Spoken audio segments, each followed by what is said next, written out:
करवाया। In public का, सहारनपुर वासियों का बहुत बहुत धन्यवाद इसके लिए। और देखिए अब कहीं क्या देना हमारे वक्ताओं ने, वैसे तो देखिए जितने भी ज्ञान के ज्ञाता हैं उन्होंने अपनी बात बारी बारी से आपको समझा दी, बारीकी से समझा दी, क्योंकि वो विशेषज्ञ हैं, कानून के जानकार हैं। इसलिए उनके सामने अगर मैं कुछ कहूं तो सूरज को रोशनी दिखाने जैसी बात होगी।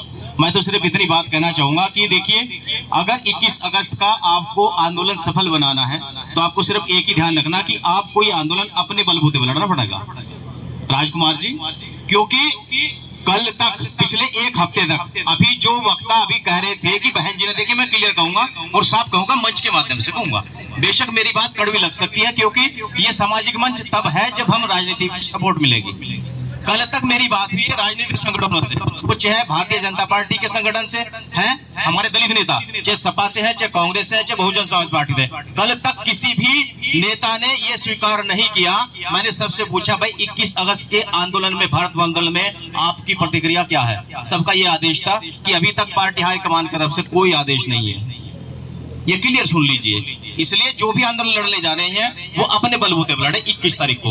और राजकुमार जी देखिए, हम फील्ड में रह रहे हैं पिछले 5 साल से। वैसे तो मैं फील्ड में जब से समझो 2002 से खड़ा हुआ था और आज तक हूँ। बाकी तो कहने की जरूरत नहीं है, अपने मुंह मिट्ठू मियां बनने वाली बात अच्छी नहीं हुआ करती। कभी विस्तार से इस पे चर्चा करेंगे क्योंकि समय नहीं है, समय बड़ा कम है हमारे पास में और काम बहुत ज्यादा है।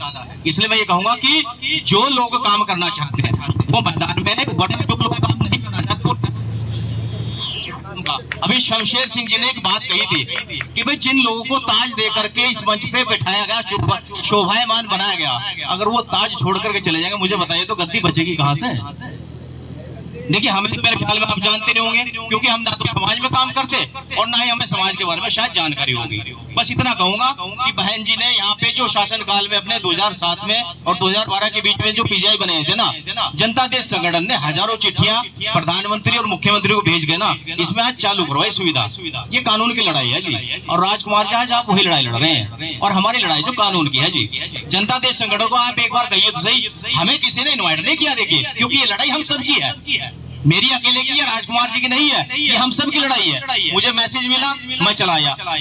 मैं राजकुमार जी से और पूरी टीम से ये आग्रह करूंगा कि जनता देश संगठन अपने लीगल एडवाइजर की और अपनी पूरी टीम के साथ में, जो इलाहाबाद हाई कोर्ट में हमारे बैठे हुए हैं, दिल्ली हाई कोर्ट में बैठे हुए हैं, सहारनपुर में बैठे हुए हैं, विस्तार पूर्वक ये लड़ाई तब तक जारी रहेगी जब तक हमारा हक और अधिकार हमें नहीं मिले जाता।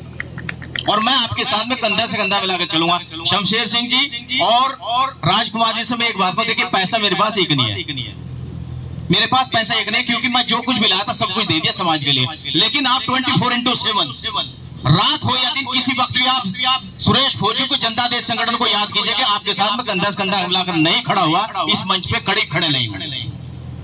बाकी आप सब समझदार हैं, बैठकर विस्तार पूर्वक चर्चा करें इन सभी बातों पर। लेकिन ध्यान रखिए इस बात का कि जो लड़ाई हम लड़ने जा रहे हैं ये बहुत बड़ी लड़ाई है। खाली एक दिन इस पे चलने से हम घर में बैठ के होगा नहीं।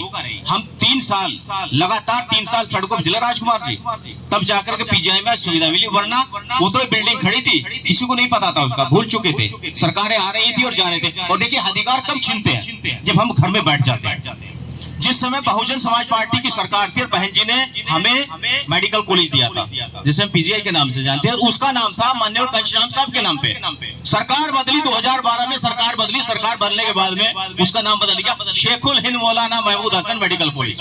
हम कहाँ थे? क्योंकि हम बोले नहीं, इसलिए नाम बदल दिया गया। अगर उस दिन सड़कों पे उतर गए होते तो मेरे ख्याल में उसका नाम नहीं बदल दिया गया था।